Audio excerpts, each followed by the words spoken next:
Imaginer l'histoire, l'écrire, l'illustrer, faire le storyboard, ça finira par un livre et on rendra ce livre vivant par un spectacle. C'est vraiment aussi un projet collectif qui s'est enrichi au fur et à mesure parce que les enfants apportaient d'autres idées. Et normalement c'est interdit aux araignées, mais les araignées elles changent tout. Ici c'est le combat des aiguilles à tricoter. Un chiffre pourrait résumer finalement notre ambition pour nos écoles, c'est que depuis l'année dernière, le budget de l'éducation est le premier budget dans le budget municipal. Je pense que ça traduit assez bien et très fortement même l'ambition qui est la nôtre. On a racheté 9 essaims d'abeilles et des abeilles noires. En tant que collectivité publique, il était important que Ronc prenne sa part dans la sauvegarde de l'abeille en général, dont on sait qu'elle est menacée en France et ailleurs dans le monde. Certes, c'est pas avec 9 ruches qu'on va sauver l'abeille, mais c'est un outil,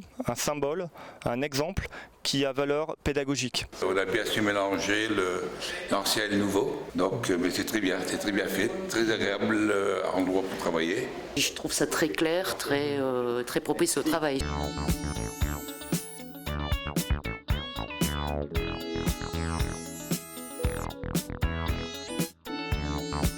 Et c'était avant ici le séjour. Il y avait un grand lustre au milieu et un piano là où vous vous trouvez de ce côté-là. Quand on allait voir nos grands-parents, moi j'allais voir, c'était Berthe à l'époque, et je passais par la cuisine, elle me disait toujours, je vais voir si monsieur n'est pas occupé, il peut vous recevoir. Or c'était mon grand-père.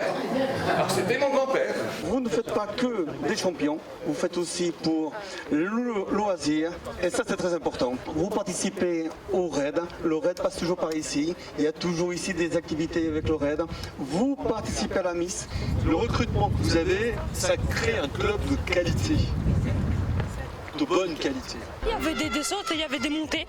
Et au début, il y avait des racines mouillées, donc c'était un peu compliqué. J'ai loupé une racine là-bas, donc ça m'a défoncé mon souffle. C'est un bon parcours, accélérer à la fin et au début, partir un peu moins vite.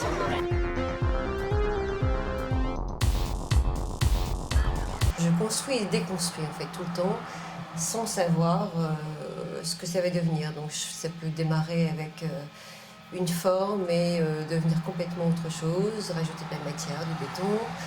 C'est des mots qui me viennent sur le moment, sachant et en me disant tout le temps qu'ils peuvent disparaître. C'est un jeu, c'est une construction et c'est ce qui m'amuse.